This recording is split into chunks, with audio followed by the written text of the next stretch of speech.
the discussion of race and youth, I would now like to introduce Professor Sally Elton-Chalcraft. She's an educator, professor of social justice at the University of Cumbria, and we'll be discussing exploring racism in the classroom. So welcome, Dr. Sally Elton-Chalcraft. Thank you. Thanks, Sonia. I'm just checking that I can show my PowerPoint. So please bear with me for a moment while I try and put that up.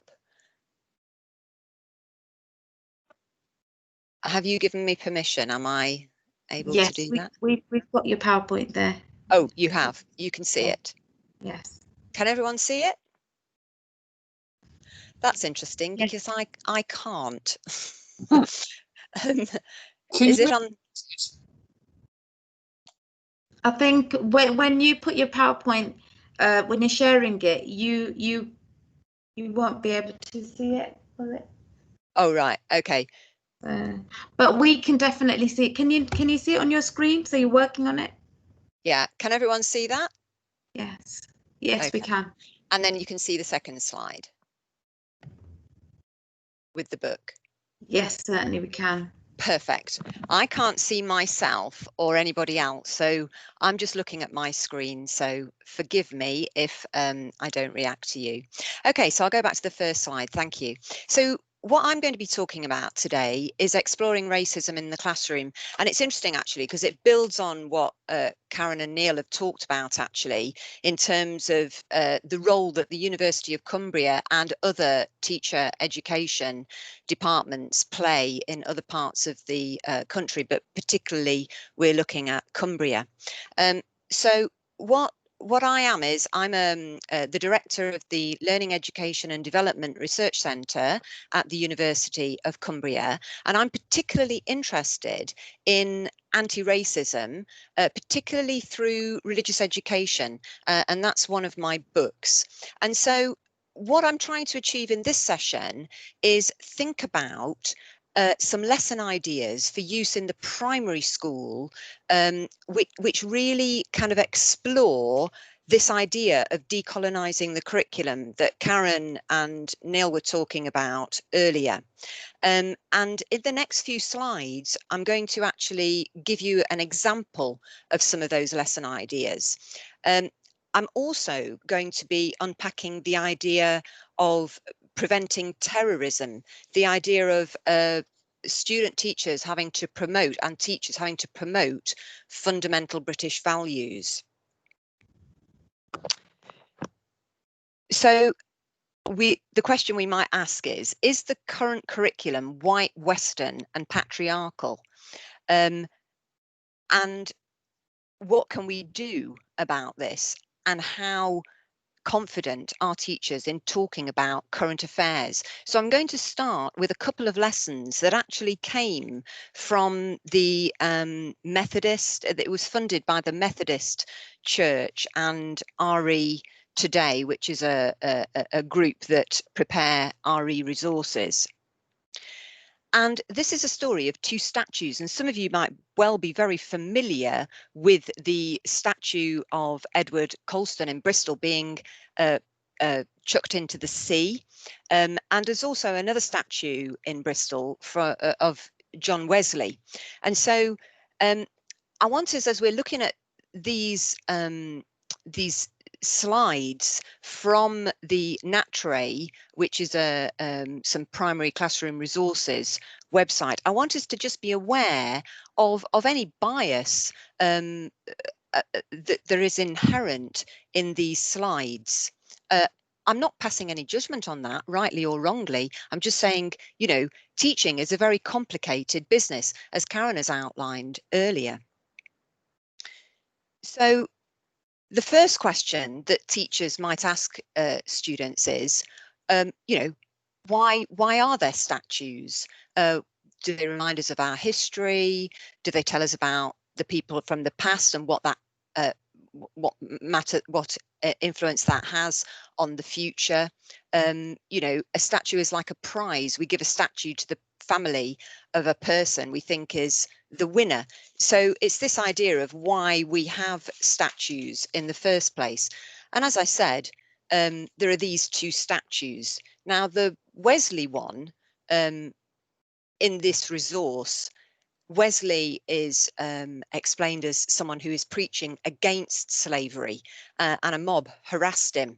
Whereas Coulston, you know, he was someone who was a Christian too, but his merchants took 84,000 enslaved people from West Africa, 19,000 of whom died on board a ship. That's like a quarter. And yet Coulston had a statue erected for him in his honour in Bristol, because he used his wealth gained by slavery to build hospitals, schools and churches. So the question really is, well, you know, is this person, his statue, is it worthy of being there? Now, I haven't got time to play this video, but the slides are going to be available, so you might want to do that later.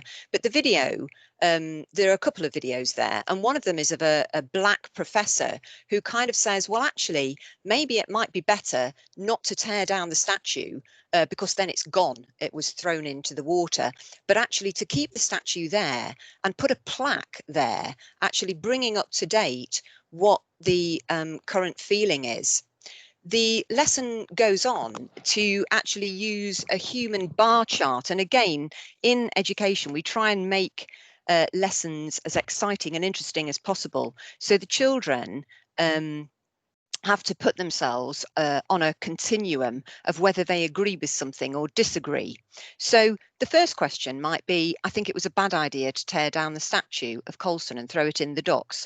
And so the children can then place themselves whether they agree with that or disagree with it, and explain why. John Wesley's bravery and anti-slavery and generosity mean that he's a good person to have a statue, and so on. Pulling down statues is not as important as changing our hearts and minds and being less racist. So real change is inside, not just about what's on the podium. And that's really important, which is what this professor was saying. John Wesley's life is evidence that Christianity can free people from mental slavery. And then black people and white people must work together if we're going to reduce racism. And then what I want us to just think about is teachers need to assess whether there's been surface knowledge or whether there's been a deep understanding. And that's where my role and our role in the University of Cumbria and other higher education institutions have our role as thinking about how we educate student teachers to sort of get to this deep understanding. So it's really good, I think, this set of resources, but it needs to be thoughtfully taught. And so the key, I would say, is with the teacher educator. The other thing is whether the student teachers, who are the ones I'm working with, or teachers, are teaching an education which is wholesome or poisoned. I recently did a talk, which will be available for you if you're interested, on looking at the actual content of our curriculum. And again, Karen and Nell talked about this a bit earlier. And one thing that we were thinking about in a piece of research I did earlier is the imposition of fundamental British values in schools, and whether Muslims are seen as being a suspect community. And we've got various publications in progress at the moment. So whether education is wholesome or a poisoned apple, and some of you might recognise that picture of the wicked witch stepmother presenting Snow White with an apple. Half of it was poisoned, half of it was not. So thinking about fundamental British values, we did a piece of research which I talked about in detail at last year's Black History Month, actually. We came to the conclusion that actually it's a politicisation of the curriculum. So in trying to decolonise the curriculum in England today, it's quite difficult when you've got policy originating from the Prevent policy of promoting fundamental British values that actually might victimise and other minority ethnic groups, in particular Muslims. There's deficient racialized othering with unsophisticated notions of Britishness, and this idea of insider and outsider. So promoting British values, we would argue in our research, is an exercise of reinforcing privilege and the status of whiteness, and it inadvertently conjures up racialized stereotypes of who is and who is not an outsider. So does the curriculum need decolonizing? Well, I would say yes, it does. But interestingly, it's not necessarily the obvious things that prevent inclusion, because there are unintended consequences of materials, references, and examples that are used in education. So, for example, if you look at that map, you might sort of look at it and think, oh, that's not quite right. And it's probably because you're used to it being the other way up. When I show this map to student teachers, I say to them, you know, what's your first reaction to that? They say it's upside down. And it's not necessarily upside down. It's more the fact that it's not the way that they're used to seeing things. And if you can spot it, Britain is on the far right-hand corner, whereas Britain normally is smack bang in the middle. So it's this idea of looking at things from a different perspective.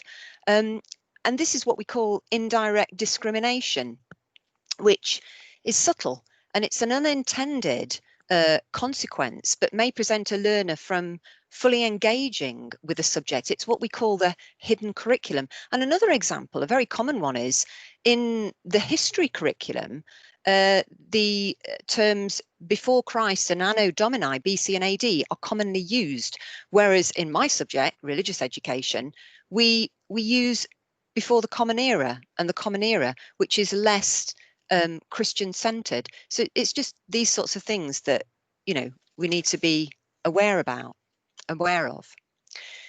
So if we're thinking about anti-racism and racism in the classroom, talking about racism in the classroom, we need to think about creating a multicultural school, making sure that schools reflect the multicultural community in Great Britain. And again, we've heard earlier about resources which are from a variety of cultures outside the traditional canon, you know, authors from Black and minority ethnic communities, or BAME, and Neil was talking earlier about the fact that it's very difficult because the terminology is fluid and it changes all the time. And Saj was talking earlier about the multicultural bazaars and ensuring that all voices are heard. And Saj was talking about BME voices being heard on committees and in schools as well, so that everybody is given an equal opportunity. And there's this idea of avoiding tokenism. Again, we've heard earlier. The critical multicultural stance, if you're interested in that, you can read some of my material, but it's basically being aware that we are the product of our generation, of our cultural, political history. So throwing a statue into the river may give us a great sense of achievement, of overthrowing, you know, colonialism, and that's great, and I agree with that utterly and entirely. But actually, once the statue's gone, there's the empty podium there. I think the professor's idea of having a plaque is a good one to kind of show why that act was done. And projecting the appropriate institutional body language. And this is a little phrase from Dadsey that I use quite a lot. And it's this idea of when you go into a school, looking at whether there are displays of a variety of people from different ethnicities around the school. So not just having pictures of white people everywhere or white books from dead white Europeans. So it's this, again, this diversity being celebrated. I'd like to introduce you at this point to my little persona doll, Jatinder. And I do a lot of work, as I said, in working with student teachers in anti-racist RE. And I use Jatinder to help the students learn about and learn from Sikhism. So this is an RE lesson. So we're learning about, for those of you who know, the 5 Ks of Sikhism, and why some Sikhs, but not all, wear those things. And Jatinder talks about the fact that he has a friend called Jagdeep who doesn't have long hair, he has cut hair, and he doesn't wear the top knot, but he's still a Sikh. So you've got there the idea that there is diversity within as well as between religions. But also in using Jatinder, I explore the idea of bullying, because Jatinder tells the group of children, and my students are pretending to be, 5 and 6 year olds. Jatinder tells them that on his way into school, he was bullied by the clothes that he wears. And in fact, Claire Hensman was talking about that earlier, this idea of tribalism, and children are really into tribalism sometimes, and this idea of being teased for what you wear.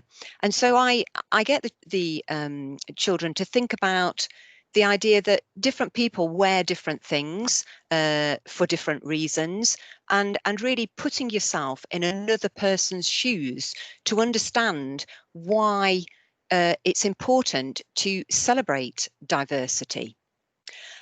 So the idea then, just to conclude, the idea then is in thinking about exploring racism in the classroom is to think about challenging attitudes. And our Vice-Chancellor talked about challenging ourselves.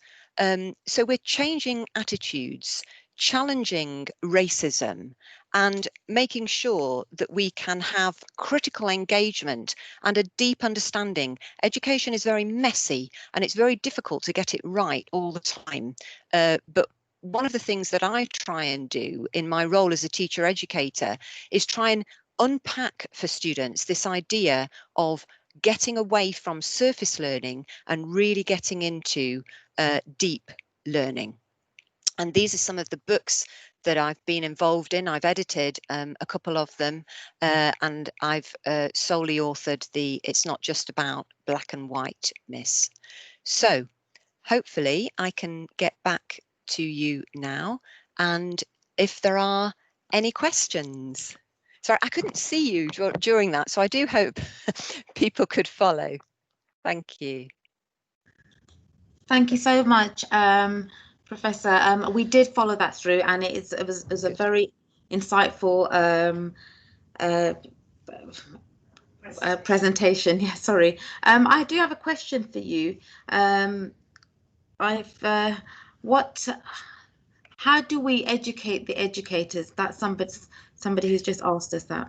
Yeah, how do we educate the educators? Good point. And that's one of the things that I'm trying to do. So when I work with student teachers, but I also work, as Karen will know, I also work with teacher educators. And so I do that in my own university. And also we have a network called the TEAN, the Teacher Education Advancement Network. And we have a conference every year.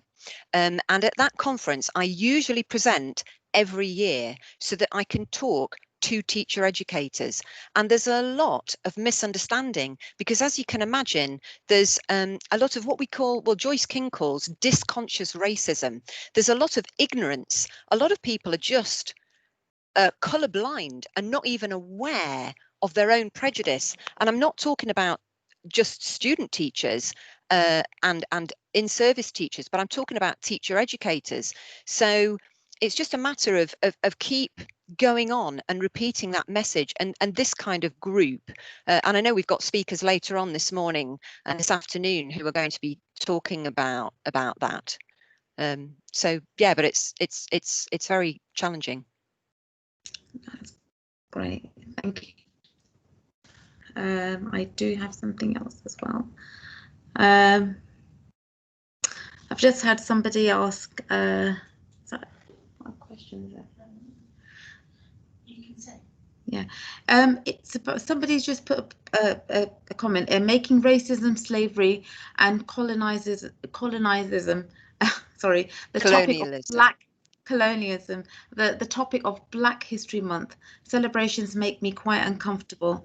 In my opinion, we should teach children and young people about slavery and colonialism within the general curriculum, and leave Black History Month for celebrating people, cultures, achievements and diversities.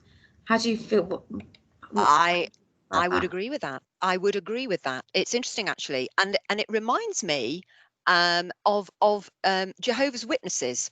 A lot of people feel very sorry for Jehovah's Witness children because they don't celebrate birthdays, and I'm always very interested in religions and groups on the margins. And so I did a piece of work interviewing a Jehovah's Witness, and or several Jehovah's Witnesses, and they said, well, actually, we feel sorry for all of you lot that celebrate birthdays. We don't do that, and our children don't have one day where they're completely overwhelmed with 1,000,001 presents.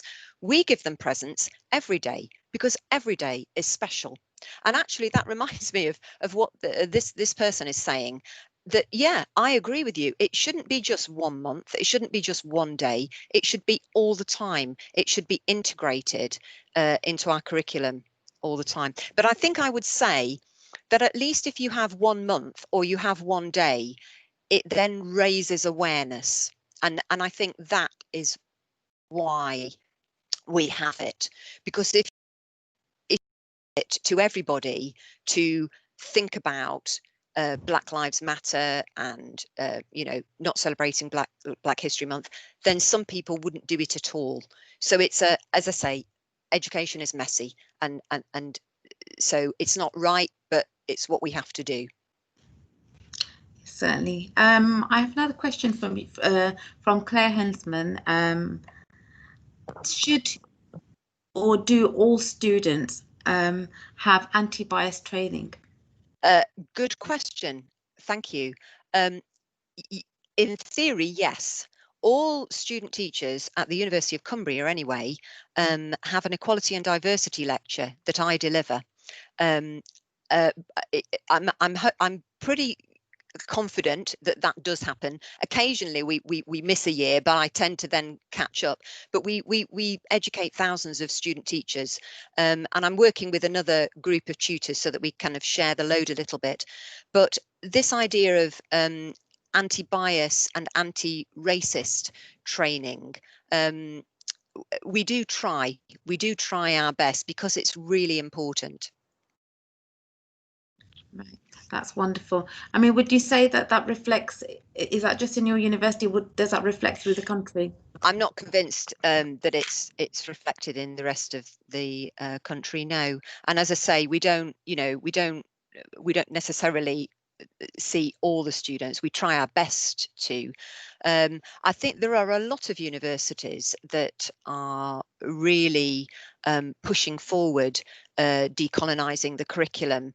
A colleague of mine, Vinnie Lander, who I write with, she's actually got a research centre at Leeds Beckett called Decolonising. I can't remember the exact title, but it's definitely got decolonising in the title. So it's becoming more prevalent now. But I think sometimes we have 1 step forward and 2 steps back. We all felt that we were going places about 5 or 10 years ago, and then fundamental British values got brought in, and we felt like we were going backwards. So, but the pendulum swings, doesn't it? Absolutely, absolutely. Sorry? Right, there is another question. There's another comment. Sorry, just bear with me. So I have a comment from Kamla from COS, which and she said, Sally, brilliant way of articulating how to look at the globe differently. It gives a powerful way of revealing how bias can be unconscious to someone privileged. How can we then articulate how being at the other end can be a constant friction, and that is exasperation, not race card pulling, aggression, or emotional weakness? That's another good question. The questions have been really insightful. Thank you. Yeah, I mean, it's interesting actually, because I've got quite a few colleagues who are from Black or minority ethnic backgrounds, and I was presenting with one of them, and she said, whenever I present, people always feel that I've got, and she was from an Asian heritage background, she says, people always feel as though I've got a chip on my shoulder, and I'm trying to prove something. She says, when you present, because you're white, it's accepted. And I can recognize that, and I really feel for it. And I think that's why it's important that we work together, because I feel very uncomfortable sometimes talking about these issues on my own as a white Western woman, and Karen was talking about this, but I feel that it's important that we work together, but it's not easy. And again, I'm repeating this idea that it's messy, and it's not easy. And I'm reminded of the very powerful Mallory Blackman series of books. The title's gone from my head.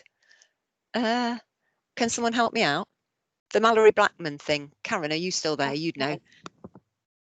Anyway, Noughts and crosses. Noughts and crosses. Thank you. Everybody's writing in. Noughts and crosses. How can you forget? And in that is one of the most powerful things I can think of, where the role is reversed. And I think the more that happens, the better, because it is impossible to accurately put yourself into the shoes of somebody else. I mean, the upside down map does it a little bit, but to actually look at the noughts and crosses, and they did a drama about it as well that was very powerful, you really can begin to understand, and then realize and appreciate, going back to the question, and appreciate this idea that it's not pulling the race card or aggression or emotional weakness. It really is people speaking from the heart, because they really are subjected to racism and harassment that some people have got no idea what that's like. Thank you very much. We've just had a response to that, and Kamla said, absolutely, that was what I was meaning to say. Coming from you as an ally is more powerful. Me having said a chip on my shoulder, which is an exact comment I was told by a very good friend whilst in Carlisle, sadly. I know, it's very sad. Yeah. Yeah, certainly, yes. Well, yeah. Thank you. And Noughts and Crosses is on Netflix. Somebody's just commented. Yeah, it is. I would recommend you use that with children. Yeah. Yes. Sorry. Well, thank you so much. It's been your speech has been very been a very valuable and insightful speech. So thank you so much for your time. Thank you for inviting me. Thank you.